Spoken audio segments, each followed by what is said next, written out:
Before we get into the video, could everyone please subscribe to my channel? Thank you so much. The clink of Richard's spoon against his coffee mug was the only sound in the kitchen.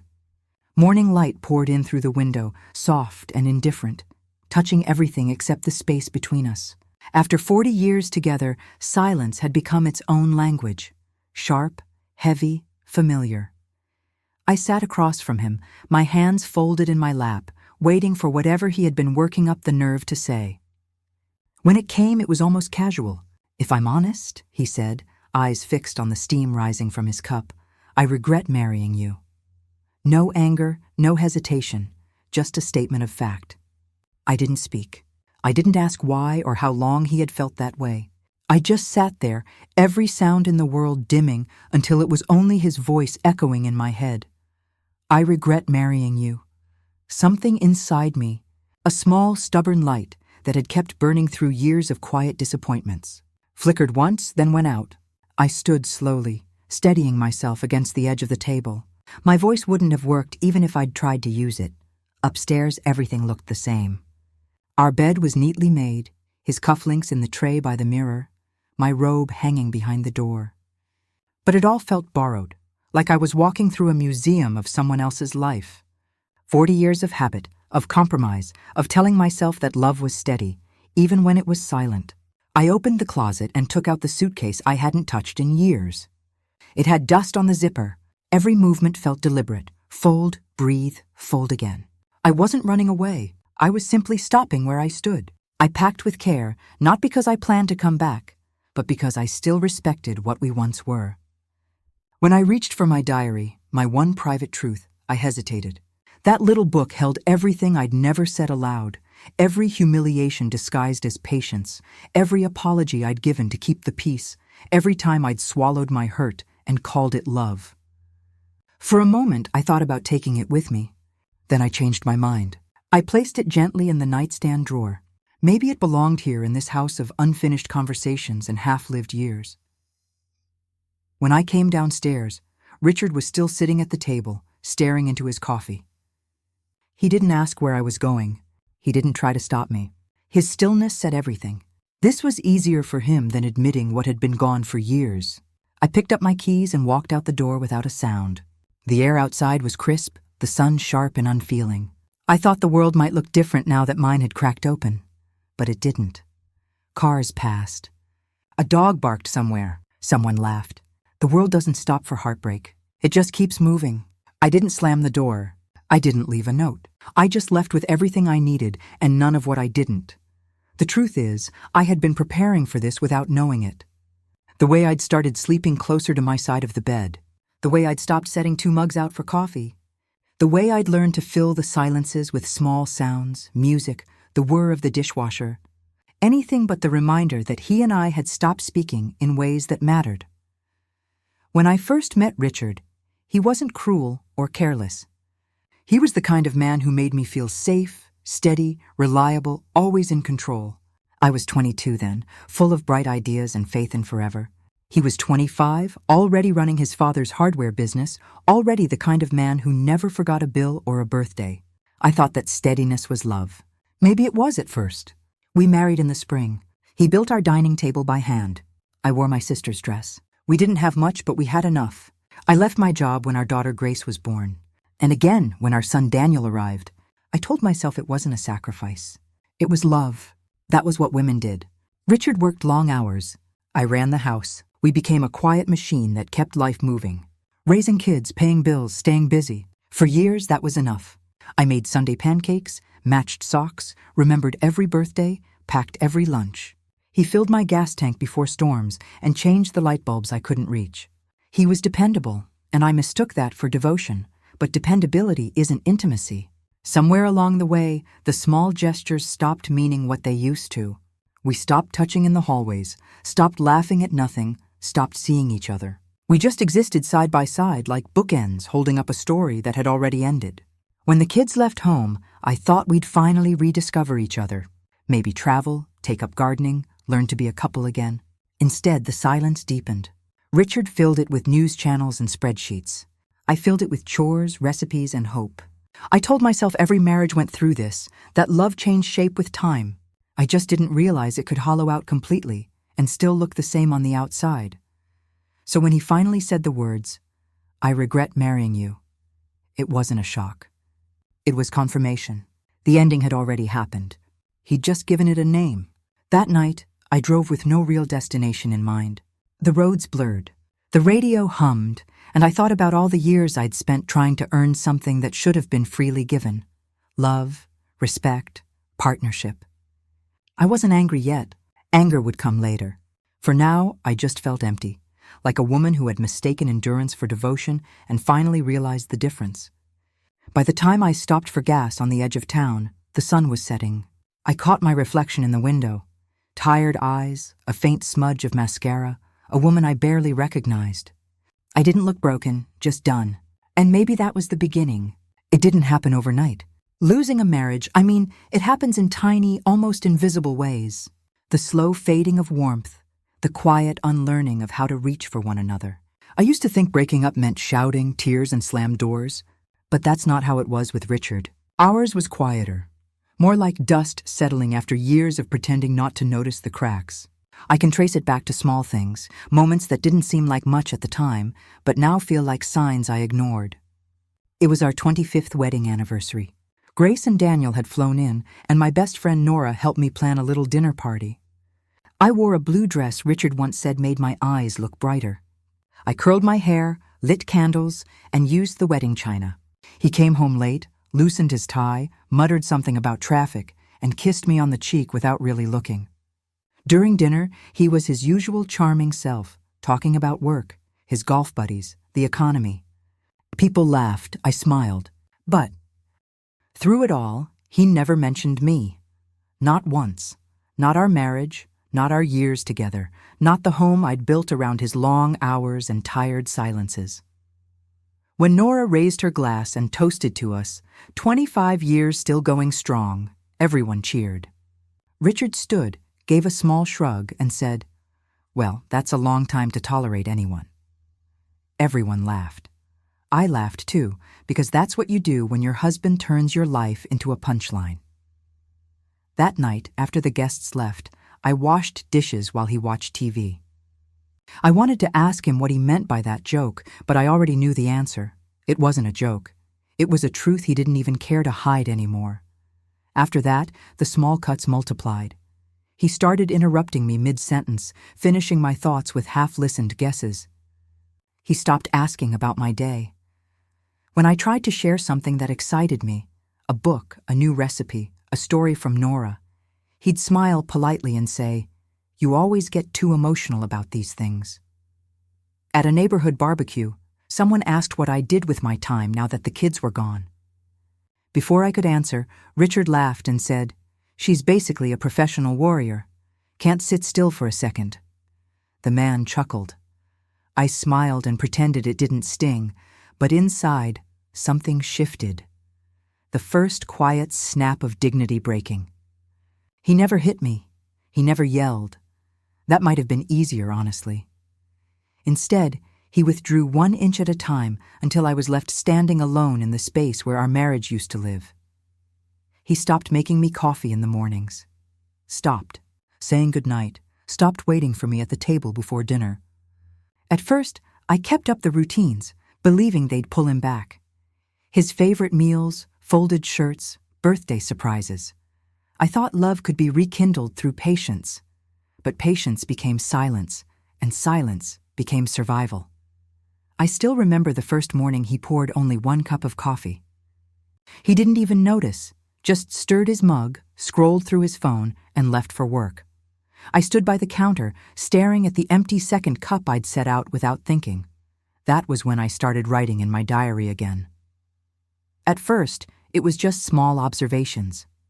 He forgot my birthday. He stayed late again. He said I'm too sensitive. Then it became something else. A record of absence, a log of slow vanishing. I wrote because speaking didn't work anymore. I wrote to remind myself that I was still here. Still real, still capable of feeling something other than disappointment. Grace noticed little. When she called, she mostly talked about her own kids and how busy she was. Daniel checked in now and then. short texts, a photo of his dog, always ending with, "Love you, Mom." I clung to those messages like lifelines, but I never told them what was happening. I didn't want to seem weak or worse, dramatic. Richard liked to say we were comfortable. I suppose that's one word for it. Comfortable, like an old shoe that's molded around every blister until you don't even feel the pain anymore. I kept thinking, it was a phase that after so many years, people just grew quiet. That maybe love matured into routine, into silence. But the truth is, silence isn't peace. It's decay disguised as calm. One Sunday morning, I made pancakes like always. He came down hours later, already dressed for golf, phone pressed to his ear. I told him breakfast was ready. He said, "Don't wait for me." I didn't. I sat at the table alone and ate my own cooking for the first time in years. The house was so quiet that I could hear the clock ticking. I wondered how many years I had spent mistaking duty for affection. By then, I had stopped crying about it. You can't cry over something that slowly disappears. Your body learns to absorb it like air. Instead, I found other ways to cope. I joined a book club, volunteered at the library, and planted herbs in the garden. I filled my days with small projects, little anchors to remind myself that life was still happening. But every night when I turned off the lights and slipped into bed beside him, I felt it.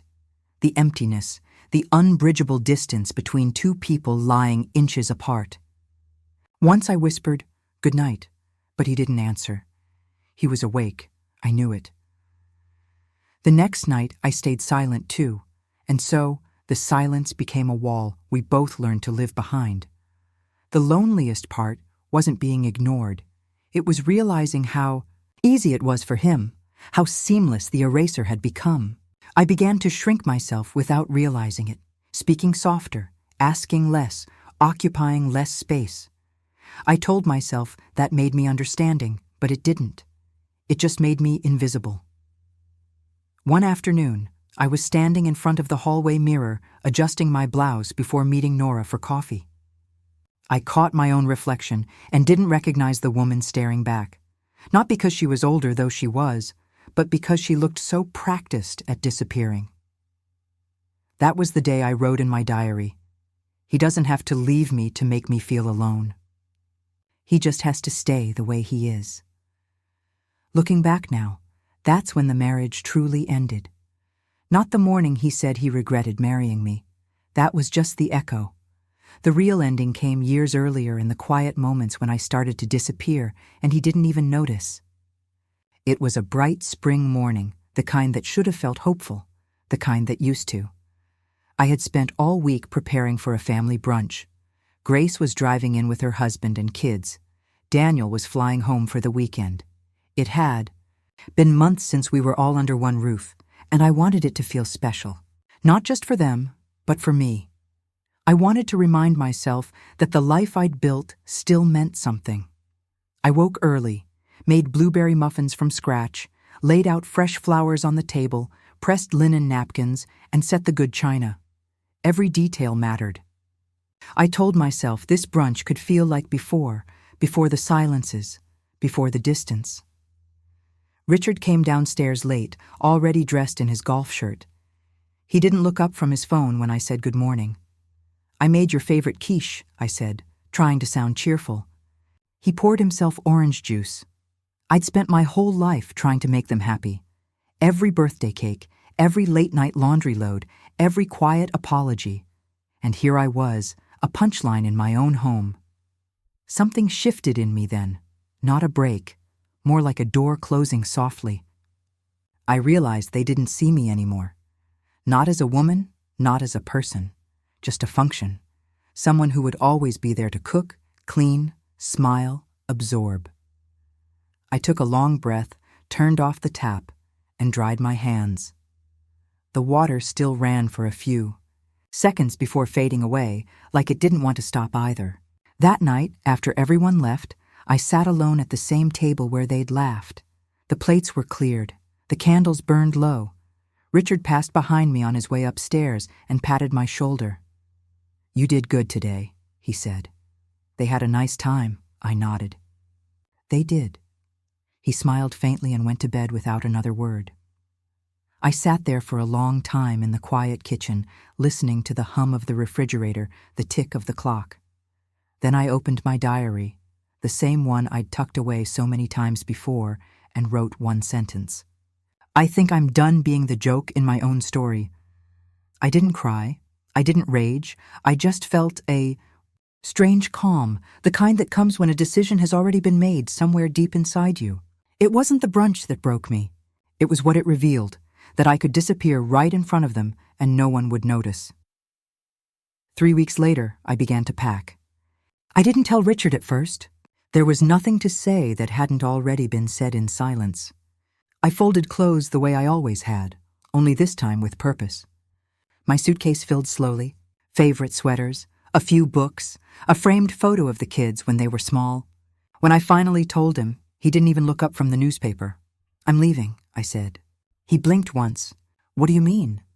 "I'm going to stay with Nora for a while." "For what?"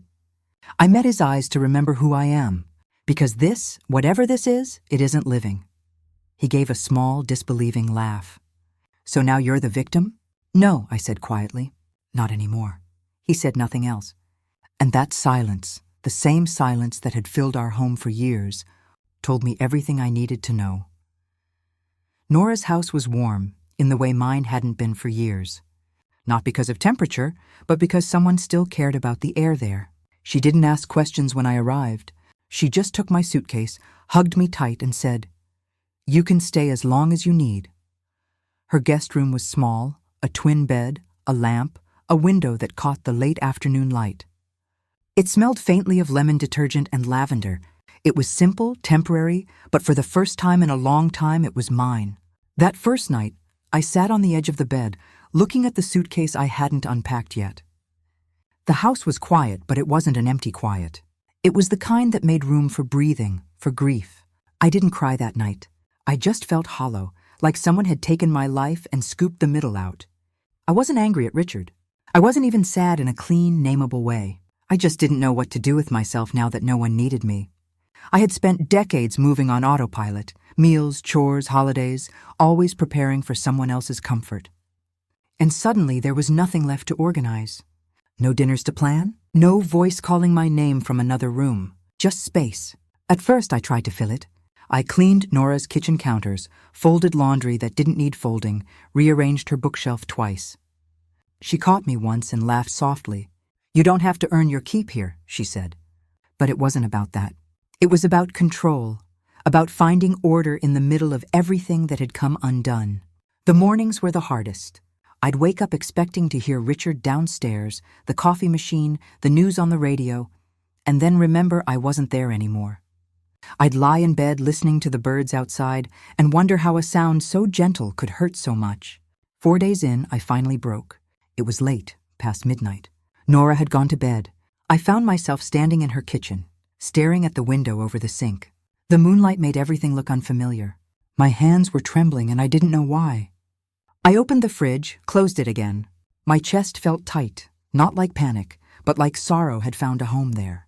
I slid down onto the floor, my back against the cabinet, and pressed my palms over my face. I didn't sob. It wasn't that kind of crying. It was quieter tears that slipped out because there was nowhere else for them to go. I thought of all the years I'd given so willingly, every small kindness, every quiet sacrifice, and how easily they'd been forgotten. Not maliciously, just carelessly, like I'd been background music to someone else's life. I thought about the way Richard had said, "I regret marrying you," like he was returning an item past warranty. I thought about Grace's laughter at the table, the way Daniel had looked away out of pity, not malice. And I thought for the first time about myself, not as a wife, not as a mother, but as a person who had been quietly starving for acknowledgement. When the tears stopped, I felt empty, but lighter somehow, like the worst had already happened, and I had survived it. I made myself a glass of water, drank it slowly, and went back to bed. I didn't sleep much, but when I did, it was the kind of restless dreaming that feels like shedding skin. The next morning, I opened my suitcase and unpacked properly. hung up my clothes, arranged my books on the small dresser, and placed the framed photo of my kids beside the bed. I even set my journal on the nightstand, not the old one, a new one I'd bought years ago but never dared to start. That day I wrote, "I don't know who I am when I'm not being useful, but I'm still here. Maybe that's a start."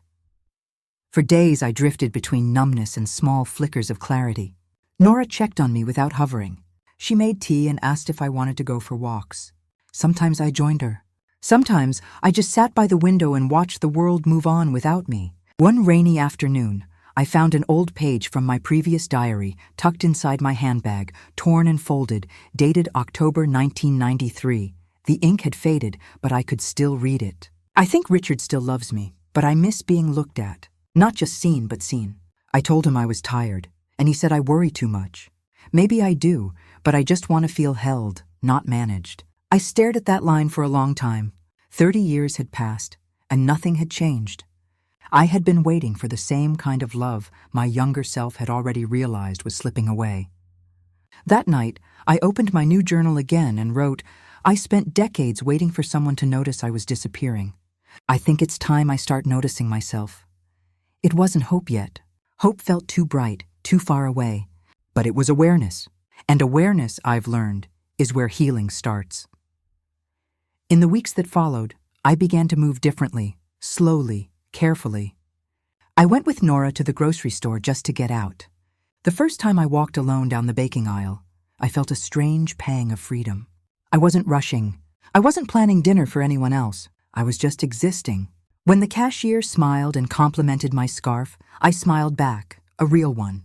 It startled me how foreign that felt. At night when the house went quiet, I sometimes found myself afraid, not of being alone, but of realizing how much of my life had been spent avoiding it. There's a strange kind of grief in discovering how little space you've taken up in your own story. But with each day, the silence began to soften. It stopped feeling like punishment and started feeling like possibility. I wasn't healed. I wasn't brave. I was just awake for the first time in a very long time. Healing didn't happen all at once. It came in small, almost forgettable moments. The first morning I woke up without feeling dread. The first time I hummed while making tea. The first time I looked at my reflection and didn't flinch. The change was so gradual I almost missed it. One morning I woke before sunrise. Nora had gone to her early yoga class, and the house was still. I made myself tea and sat by the kitchen window, watching the sky shift from indigo to soft gold. Something in me loosened. I realized I was breathing deeper, not waiting for something to hurt. That same day, I decided to walk to the corner store alone. I didn't need anything urgent. I just wanted to move. The air was cool, the sidewalks damp from last night's rain. I passed a group of kids waiting for the bus, a woman watering her plants, a man jogging with his dog. Ordinary things, but to me it felt extraordinary. The simple act of moving through the world without anyone expecting me to be somewhere else. At the store, I bought strawberries, a new pen, and a small notebook. Another one. The cashier, a young girl with chipped blue nail polish, smiled and said, "Pretty scarf." "Thank you," I said.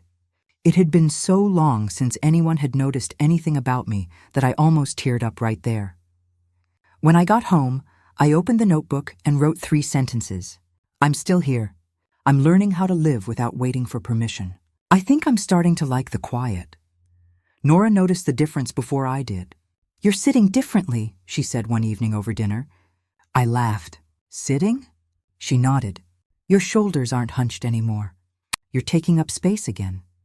It was such a small thing to notice, but it felt enormous. A week later, she convinced me to join a watercolor class at the community center. I resisted at first. I'd never been artistic, but something about the idea of creating without purpose intrigued me. In the first class, my hands shook as I dipped the brush into blue paint. The color spread unevenly across the page, imperfect and alive. For the first time in years, I didn't feel like I was failing at something. I felt like I was beginning. I went back every week after that. My paintings weren't good, but they were mine, and that mattered more than I could explain. When I wasn't painting, I took long walks by myself. Sometimes I'd sit in the park with a book I never opened, just watching the world move. I started cooking again, not because anyone expected it, but because I loved the smell of garlic and rosemary filling the kitchen. I'd bake small loaves of bread and give them to Nora's neighbors. They started calling me the bread lady, and for once it didn't bother me to be known for something kind. Richard called about a month after I left. His voice was flat, polite. "Have you scheduled a time to get your things?" he asked. "I already took what I needed," I said. A pause. "So you're really not coming back?" "I'm not," I said. He sighed. "After all these years, you're just walking away?" "No," I said quietly. "I walked away a long time ago. You just didn't notice." He didn't call again for a while, but a few weeks later he sent a text. "Where are the tax files?" "In the cabinet under the printer," I replied. He didn't thank me. He never did. It wasn't bitterness I felt, just a strange sadness for the man who still didn't understand what he'd lost. But the world has its own way of balancing things. One day, Daniel called. His voice was careful, like he wasn't sure if I'd pick up. "Mom," he said, "Dad showed me something." "Your journal." "Parts of it." I froze. "He shared that with you?" "Yeah," he said softly. "At first I was angry you left like that. But after reading it, I get it now." I had no idea how bad it was. My throat tightened. "I never wanted you to feel caught between us." "I know," he said. "But I needed to know, and I think he did too." A week later, I received an envelope in the mail with Richard's handwriting. I hesitated before opening it. Inside was a letter. "Evelyn, I don't know how to apologize for 40 years of missed chances, but I'll try." I read every page, every line. I saw what I didn't see before. The meals I never thanked you for, the kindness I took as habit, the woman I stopped choosing. I thought comfort was love. I thought quiet meant peace. I didn't realize it was your silence holding us together. I've signed over my share of the house and savings to you. Do with it what you will. I don't deserve your forgiveness. I just wanted you to know I finally see you, Richard. I read it twice. Then again, not with anger, not with triumph. Just a quiet understanding that some truths come too late to fix anything, but not too late to matter. I didn't write back. I didn't need to. The apology wasn't for me to respond to. It was for him to live with. Grace called soon after. She sounded fragile. "Dad showed me your journal too," she said. "I'm sorry, Mom. I didn't see it either. I thought your quiet meant you were fine." I didn't know what to say. "I just hope it's not too late for us," she added. "It's not too late," I said gently, "but I'm learning to take care of myself first. That has to come before everything else now." A month later, I visited the lake cabin my aunt had left me years ago. I hadn't been there in decades. It was small, one bedroom, a porch overlooking the water, walls that smelled faintly of cedar and dust.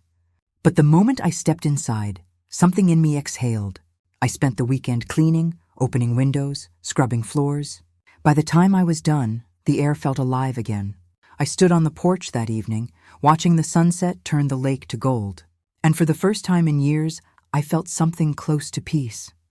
Not happiness, not yet, but peace. The kind that comes when you stop explaining your pain to people who never listened. In the weeks that followed, I sold the house in town and moved to the cabin.